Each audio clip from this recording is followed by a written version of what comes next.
ठाकुर रामकृष्ण परमहंस की पावन स्मृतियाँ। भगवान लोभ मोह रहित हैं। रामकृष्ण परमहंस के शिष्य मथुरा बाबू ने एक मंदिर बनवाया और इसमें विष्णु भगवान की मूर्ति स्थापित करा दी। वह मूर्ति बड़ी लुभावनी थी। वस्त्राभूषण से साज संभाल की गई थी। कुछ ही दिन बीते होंगे कि चोर मूर्ति के कीमती आभूषणों को चुरा ले गए।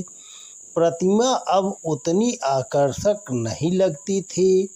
मथुरा बाबू उदास होकर बोले, भगवान, आपके हाथों में गदा और चक्र दो दो हथियार लगे रहे, फिर भी चोर चोरी कर ले गए। इससे तो हम मनुष्य अच्छे कुछ तो प्रतिरोध करते ही हैं। पास खड़े रामकृष्ण भी यह वार्तालाप सुन रहे थे। वे बोल पड़े, मथुरा बाबू, भगवान को गहनों और जेवरों का तुम्हारी तरह लोभ और मोह नहीं है। फिर उनके भंडार में कमी किस बात की है जो रात भर जागते और तुच्छ गहनों की रखवाली करते। अहंकार का बीज। रामकृष्ण परमहंस के दो शिष्य इसी बात पर परस्पर उलझ पड़े कि उनमें से कौन वरिष्ठ है। विवाद तय न होने पर गुरुदेव के पास जाकर पूछा, गुरुदेव, हम दोनों में से कौन बड़ा है? बस इतनी सी बात के लिए उलझ रहे थे तुम लोग? परमहंस ने कहा, तुम्हारे प्रश्न का उत्तर तो बहुत सरल है। जो दूसरे को बड़ा समझता है वही बड़ा भी है और श्रेष्ठ भी। यह समाधान पाकर वे दोनों मन में बहुत लज्जित हुए। उस दिन से बड़ा बनने की ललक और अहंकार का बीज ही मन से मिट गया। निराभिमानता की मूर्ति। रामकृष्ण बगीचे में बैठे हुए ईश्वर चिंतन में लीन थे। इतने में डॉक्टर महेंद्र नाथ सरकार उधर आए। उन्होंने परमहंस को बाग का माली समझकर फूल तोड़ने को कहा। वे मान अपमान से परे निर्मल स्थिति में थे। उन्होंने तत्काल फूल तोड़कर डॉक्टर साहब को दे दिए। दूसरे दिन वे डॉक्टर साहब उनके दर्शन के लिए आए।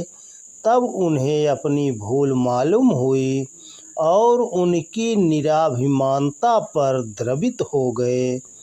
वस्तुतः महान संत साधु व्यक्तियों की पहचान उनके अभिमान शून्य विनय युक्त स्वभाव से ही की जाती है। निःस्पृह माँ। रामकृष्ण परमहंस की माता एक बार कोलकाता आई और कुछ समय स्नेहवश पुत्र के पास रही। दक्षिणेश्वर मंदिर की स्वामिनी रासमणी ने उन्हें गरीब और सम्मानास्पद समझकर तरह तरह के कीमती उपहार भेंट किए। वृद्धा ने उन सभी को अस्वीकार कर दिया और मान रखने के लिए एक इलायची भर स्वीकार की। उपस्थित लोगों ने कहा, ऐसी निःस्पृह माताएं ही परमहंस जैसे पुत्र को जन्म दे सकती हैं। दोस्तों नमस्कार।